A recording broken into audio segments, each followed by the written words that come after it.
Shivanshu recording studio Banawar Bishunganj. Music by Aditya, mix by Manish Arya.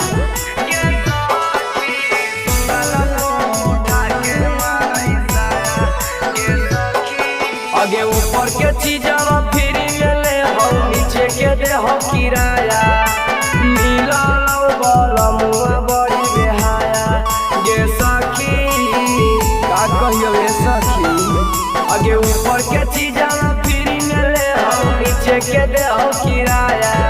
मिला बलमुआ बड़ी बेहाया गे सखी, मिला बलमुआ बड़ी बेहाया। आगे सुताला में मारो हई उठा के रोज साया। मिला बलमुआ बड़ी बेहाया गे सखी, मिला बलमुआ बड़ी बेहाया गे सखी,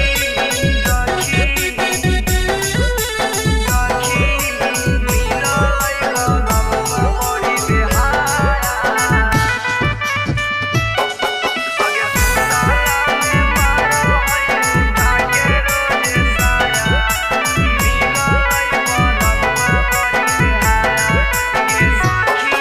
आगे मुद जब बनल करो गलिए पकी सगे, भीतर हल्का हल्का गिरा लड़का गिरी सगे।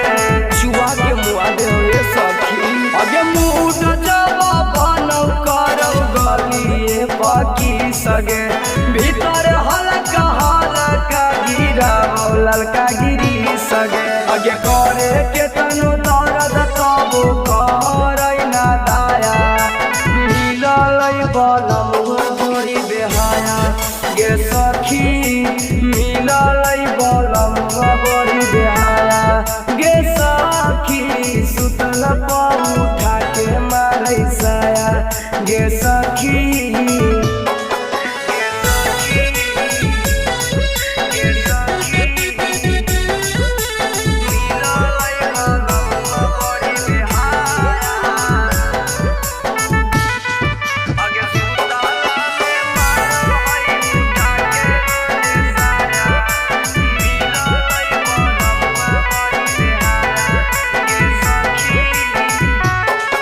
अगे तू मिटाई घर के संगत में जब से पड़ल, सैया हमर डीजे रसाना बिगड़ल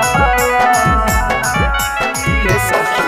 अरे तू मिटाई घर के संगत में जब पड़ल, सैया हमर डीजे रसाना बिगड़ल। प्रेमी उत्तम प्यार करे रे तनिको ना शरमाया। मिलल बलमुआ बड़ी बेहाया गे सखी, मिलल बलमुआ बड़ी बेहाया गे सखी। सुतल पर उठा के मारै साया गे सखी। परेशान हो गई एकरा से। Shivanshu recording studio Banawar Bishunganj.